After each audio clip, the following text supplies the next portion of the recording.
श्री शिवाय नमस्तुभ्यं भक्तों। जय श्री कृष्ण। मैं प्रियंका स्वागत करती हूँ आप सभी का अपने YouTube चैनल प्रियंका शास्त्र ज्ञान में। भगवान भोलेनाथ की कृपा हम सब पर सदैव बनी रहे। भक्तों, आज के वीडियो में आप सुनेंगे आमल की एकादशी, जिसे रंग भरी एकादशी भी कहा जाता है।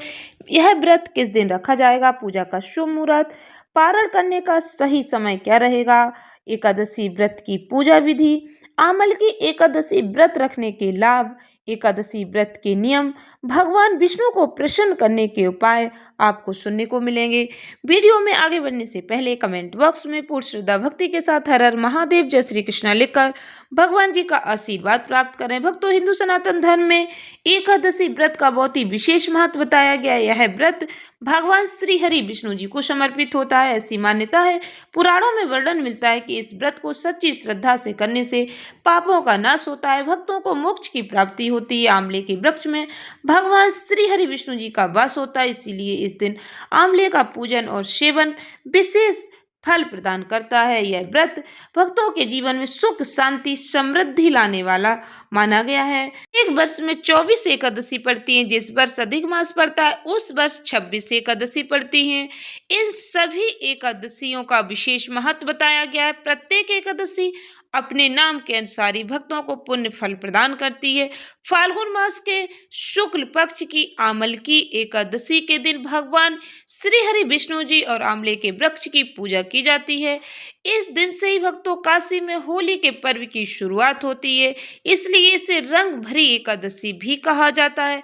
ऐसी मान्यता है, इस व्रत को सच्ची श्रद्धा से करने से भक्तों के जीवन के सभी संकटों का निवारण हो जाता है, पापों का नाश हो जाता है, मोक्ष की प्राप्ति होती है। भक्तों, भगवान विष्णु जी की पूजा आराधना करने से भक्तों के जीवन के सभी कष्ट मिट जाते हैं, जीवन में सुख शांति समृद्धि आती है। भक्तों, इस बार यह एकादशी व्रत किस दिन रखा जाएगा, ध्यान से श्रवण करें। पंचांग के अनुसार एकादशी तिथि की शुरुआत 27 फरवरी को रात 12:33 पर होगी। उसी रात इस तिथि का समापन 10:32 पर होगा। भक्तों, यह व्रत 27 फरवरी शुक्रवार को ही रखा जाएगा। उदय तिथि के अनुसार इसी दिन व्रत मान्य रहेगा। व्रत का पारण 28 फरवरी को सुबह 6:47 से 9:06 के बीच किया जाएगा। आमल की एकादशी पर इस बार कौन कौन से शुभ मुहूर्त बन रहे, ध्यान से श्रवण करें। भक्तों, इस बार आमल की एकादशी पर सर्वार्थी सिद्ध योग, रवि योग, आयुष्मान योग, सौभाग्य योग जैसे शुभ संयोग का निर्माण हो रहा है, जिससे यह व्रत और भी खास बन रहा है।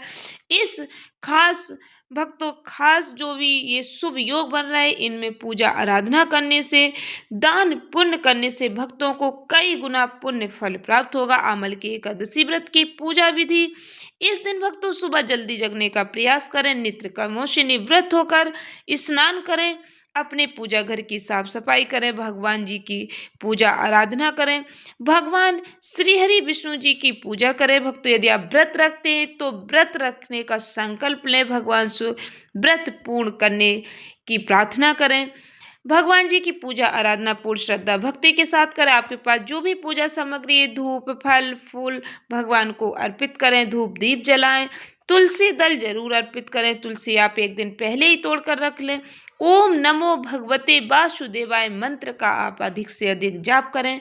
आमल के एकादशी पर आंवले के पेड़ की पूजा विशेष फलदायी मानी जाती है, तो इसलिए आप के आसपास आंवले का पेड़ हो तो आप पूजा अवश्य करें। आंवले के पेड़ की फेरी लगाएं, पेड़ पर जल चढ़ाएं, दीपक जलाएं, दिन भर व्रत रखें, शाम को आरती के बाद प्रसाद ग्रहण करें।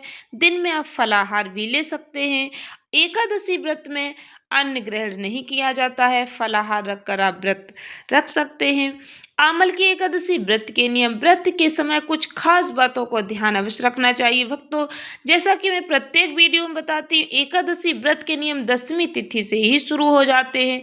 भक्तों, एकादशी के दिन चावल का बिल्कुल भी सेवन नहीं करना चाहिए। किसी भी रूप में आप व्रत रखें या न रखें, तामसिक भोजन से दूर रहना चाहिए, शराब नहीं पीनी चाहिए, क्रोध नहीं करना चाहिए, झूठ नहीं बोलना चाहिए, दिन में नहीं सोना चाहिए, बाल नाखून नहीं काटने चाहिए।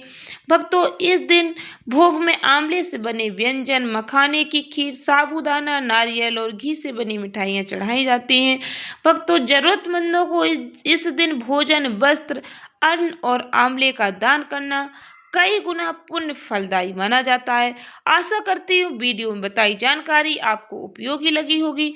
इस ज्ञानवर्धक वीडियो को अधिक से अधिक भक्तों को शेयर करके भगवान जी का आशीर्वाद प्राप्त करें। भक्ति और धर्म से जुड़ी जानकारी के लिए हमारे चैनल के साथ जुड़े रहें। हमारे चैनल पर आपको इस तरह के वीडियो मिलते रहेंगे। आप अपने विचार कमेंट बॉक्स में अवश्य लिखें। धन्यवाद भक्तों। श्री शिवाय नमस्तुभ्यं।